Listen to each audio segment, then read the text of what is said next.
Hi Chaitanya గారు. Hello madam. Chaitanya గారు, పాపం కొంతమంది పేషెంట్స్ ని చూస్తుంటాం. లైక్ వాళ్ళు రోజు ఎంత కష్టపడతారో అండ్ డయాబెటిక్ ని కంట్రోల్లో పెట్టుకోవడానికి పొద్దునే లేచి వాకింగ్ చేయడం కానీ, కాకరకాయ జ్యూసులు తాగడం కానీ ఎన్నో కష్టాలు పడుతూ ఉంటారు. బట్ స్టిల్ మాకు షుగర్ అనేది నార్మల్ కి కాదు కదా, కొంచెం నంబర్స్ కూడా దిగట్లేదు అని చెప్పేసి, అలాంటి వాళ్ళకి మీరు ఏం సజెస్ట్ చేస్తారు? షుగర్ వ్యాధి ఏదైతే ఉంటది కదా, ఒక్కసారి వచ్చింది అంటే ఆ మనిషి జీవితాంతం పరేషాన్ అయిపోతాడు. ఎందుకు పరేషాన్ అయిపోతాడు? ఏది కావాలంటే అది తినలేడు, 10 సార్లు ఆలోచించాలి. ఇప్పుడు కొందరికి థమ్స్అప్ తాగే అలవాటు ఉంటది, కొందరికి పెప్సీ తాగే అలవాటు ఉంటది. అరే ఇప్పుడు తాగలేం, మళ్ళీ షుగర్ పెరుగుతుంది. కొందరికి చెరుకు రసం కనిపిస్తే అరే ఎండాకాలం ఉంది చెరుకు రసం తాగదామని అనిపిస్తుంది, వాళ్ళు తాగలేరు. ఇట్లా పరేషాన్ అయిపోతాడు. ఇట్లా మొత్తం మనసుని సంపేసుకుంటా వాడు బతకాలి అనేసి వాళ్ళ ఫీలింగ్ ఉంటది. దీంట్లో ఏమైతుందంటే, ఒకటి వాళ్ళ మైండ్ ప్రశాంతంగా ఉండదు, స్ట్రెస్ కి గురవుతుంటది. ఎందుకు? ఏది చేయాలంటే కంట్రోల్ కట్టేసుకోవాలి. ఇప్పుడు మనిషి బతుకుతుండంటే వాడికి నచ్చింది ఏదో తినాలి కదా వాడు, లేకపోతే మైండ్ లో స్ట్రెస్ ఉండిపోతుంది. మళ్ళా ఇట్లా కంట్రోల్ చేసుకుంటా మళ్ళా వేరే స్ట్రెస్లు. ఒక పేషెంట్ కి డైలీ తిన్న తర్వాత స్వీట్ కావాలి. ఒకరోజు గులాబ్ జామ్, ఒకరోజు బర్ఫీ, ఒకరోజు కాజు కత్లీ, ఒకరోజు మోతీచూర్, డైలీ ఒక్కొక్క స్వీట్ కావాలి. వాళ్ళ ఇంట్లో వాళ్ళ వైఫ్ తోటి చెప్పి మళ్ళీ రెగ్యులర్ గా అరిసెలు చేపించుకుంటాడు ఆయన, ఇంట్లోనే చేయాలి ఆయన. అయితే ఇప్పుడు ఏమైపోయింది, షుగర్ వ్యాధి వచ్చింది. మరి రోజు తింటే రాదా? రోజు తినాలి, కానీ మనం తినుకుంటా ఎంత తినాలి? ఇప్పుడు మనం రైస్ తిన్నాం అనుకోండి, దాని తర్వాత ఇంత ముక్క మీరు స్వీట్ తినండి. మీరు రైస్ ఎంత తిన్నారు అంత మీరు స్వీట్లు తింటే ఏమైతుంది? షుగర్ వ్యాధి వస్తుంది. ఇప్పుడు అట్లా 10 ఏళ్ల నుంచి ఆగిపోయింది అనమాట తినుడు. అయితే ఇప్పుడు పరేషాన్. మళ్ళా ఆయనకు బిజినెస్ ఉంది, పెద్ద ఆయన గంజ్లో దుకాణం ఉంది, మొత్తం వేరే వేరే డిస్ట్రిక్ట్ లకు వెళ్ళి వచ్చి మాల్ తీసుకొని పోతారు కిరాణా వాళ్ళు, పెద్ద బిజినెస్ ఉంది. ఇప్పుడు దాంట్లో కూడా టెన్షన్. ఇప్పుడు మన గురించి వినేష్ వచ్చిండ్రు, ఏమన్నారు? నేను షుగర్ వ్యాధి వచ్చినప్పటి నుంచి ఏం తినలేకపోతున్నా, నాకు స్వీట్లు అంటే ప్రాణం, డైలీ స్వీట్లు తింటా నేను, ఇప్పుడు ఏం తిననీకి వస్తలేదు. మళ్ళా ఇంకోటి విచిత్రం ఏంది అంటే, నేను తింటలేను, డాక్టర్ చెప్పిందే తింటున్నా, నాకు షుగర్ కంట్రోల్ అయితలేదు అయినా కూడా. ఇప్పుడు నేను స్టార్ట్ చేసినప్పుడు నాకు ఫాస్టింగ్ ఏమో 170, 180 ఉంటుండే, పోస్ట్ లంచ్ ఏమో 220, 240 ఉంటుండే. మందులు వాడడం స్టార్ట్ చేసినాం, మళ్ళా పోస్ట్ లంచ్ పెరిగింది 300కి, మందులు వాడుతున్నాయి, ఫాస్టింగ్ కూడా పెరిగింది, HbA1c పెరిగింది, డాక్టర్ ఏమో డోస్ పెంచింది. మళ్ళా కొన్ని రోజుల కంటే మళ్ళా ఇన్సులిన్ కి వచ్చేసిండు ఆయన ఒక 5-6 ఏళ్ల తర్వాత. అంటే ఎంత కంట్రోల్ చేసుకున్నా కంట్రోల్ అయితలేదు. ఇప్పుడు ఏం చేయాలి? ఇప్పుడు ఏమైంది అంటే, మన గురించి ఎవరో ఎందుకు అన్నారు వాళ్ళకు అంటే, అది కిడ్నీల మీద కూడా ప్రభావం చూపించడం స్టార్ట్ అయింది. ఇప్పుడు సిరమ్ క్రియాటినిన్ ఉంటది, సిరమ్ క్రియాటినిన్ పెరిగిపోయింది ఆయన. ఇప్పుడు ఆయనకు అర్థమైంది షుగర్ వ్యాధి వల్ల కిడ్నీలు కూడా పాడవుతున్నాయి అనేసి. మళ్ళా ఏమైంది, లాస్ట్ కి మన దగ్గరకు వచ్చింది. అయితే మనం ఏం చేసినామంటే, ఒక హోమియోపతి మెడిసిన్, సింపుల్ డయట్, చిన్న చిన్న చేంజులు డయట్ లా, దాంతో ఆయనకు సెట్ చేసినాం. మొత్తం రివర్స్ అయింది షుగర్ వ్యాధి. సూపర్. సిరమ్ క్రియాటినిన్ కూడా మళ్ళీ నార్మల్ కి వచ్చేసింది. కిడ్నీలు ఏదైతే డ్యామేజ్ స్టార్ట్ అయింది కదా, అది కూడా మంచిగా అయిపోయింది. సింపుల్ గా సోబర్ గా పేషెంట్ విననికి రెడీ ఉన్నాడంటే మీరు ఏమన్నా చేయొచ్చు. ఇప్పుడు ఏం చేసినాం ఈ పేషెంట్ కి నేను చెప్తా. మార్నింగ్ టైం ఇడ్లీ దోశలు అందరు తింటారు, ఈ పేషెంట్ కూడా తింటుండే. మనం సింపుల్ గా ఏం చెప్పినాం, మీరు బయట ఎక్కడ తింటారు ఇడ్లీ అని అడిగినా నేను. ఇప్పుడు ఆయనది మెయిన్ మార్కెట్ లో దుకాణం ఉంది, అయితే అక్కడ ఇడ్లీల బండ్లు, దోశల బండ్లు అన్ని ఉంటాయి. వాడు ఇడ్లీలు చేస్తాడు కదా. ఇప్పుడు ఇడ్లీ అయితే హెల్దీ అని అనుకుంటాం కదా మనం అందరం. వాడు 25 రూపాయల ప్లేట్ కి ఇడ్లీ ఇస్తుండంటే వాడు ఏం పిండి వేస్తుండు? మైదా పిండి వేస్తాడు. దాంట్లో కొందరు కలుపుతారు ఇడ్లీలా మైదా పిండి, మనకు తెలియదు. నాకు ఇడ్లీ అమ్మేటోడే చెప్పిండు. అయితే ఎందుకంటే కాస్ట్ కటింగ్ చేసుకుంటారు వాళ్ళు. అయితే ఇడ్లీ ఎప్పుడైనా మీరు తింటే ఇంట్లో తినండి, అది ఫస్ట్ రూల్. మీరు ఏది తిన్నా ఇంట్లోనే తినండి, మీకు ఇష్టం ఉన్నది. సెకండ్ ఏంటంటే, మిల్లెట్లతోటి మీరు చేసుకోండి, కొర్రలు, మళ్ళీ దాని తర్వాత జొన్నలు, మళ్ళీ రాగులు, ఇవన్నిటితోటి కూడా ఇడ్లీ తయారైతుంది. ఇప్పుడు మీరు ఇడ్లీ పిండి చేసుకుంటారు కదా, దాంట్లో రైస్ వేస్తారు, మళ్ళీ మినపప్పు వేస్తారు.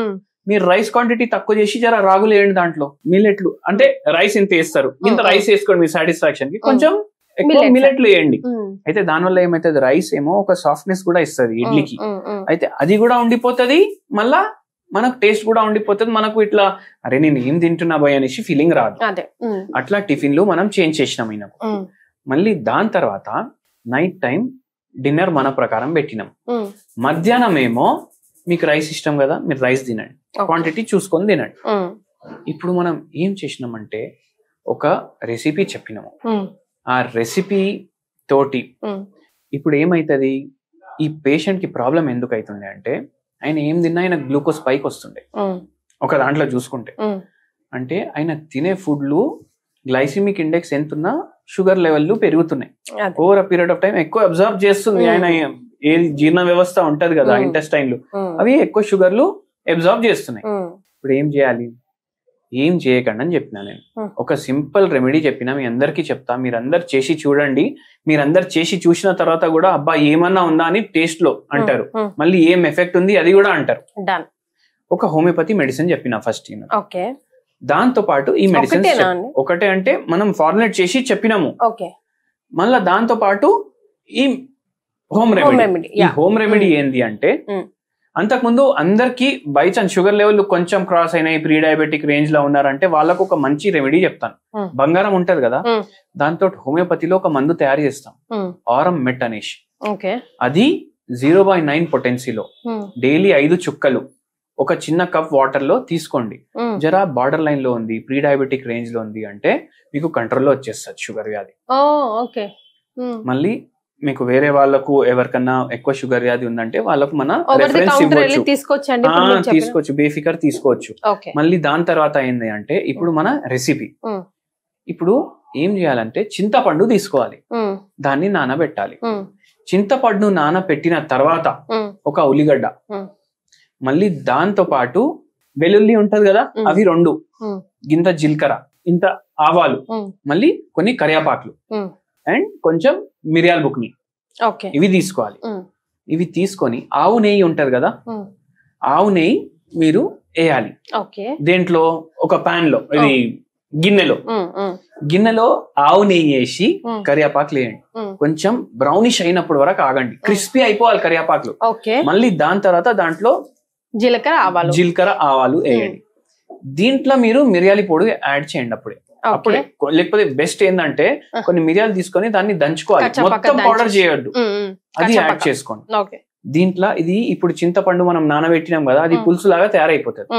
దాంట్లో పచ్చి ఆనియన్స్ కట్ చేసి వేయండి మీరు, ఇది దీంట్లో వేసేయండి. ఇప్పుడు ఇది అందరూ మనం పచ్చి పులుసు అంటాం, మనం ఆఫ్ చేసేయాలి, అది పోపు తయారవ్వగానే ఆఫ్ చేసేయాలి. పచ్చి పులుసు అంటాం మనం అందరం.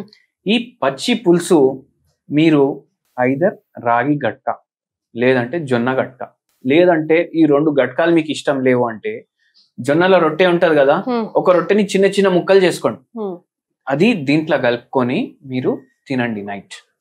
ఇప్పుడు బెనిఫిట్స్ ఏంది నేను చెప్తాను.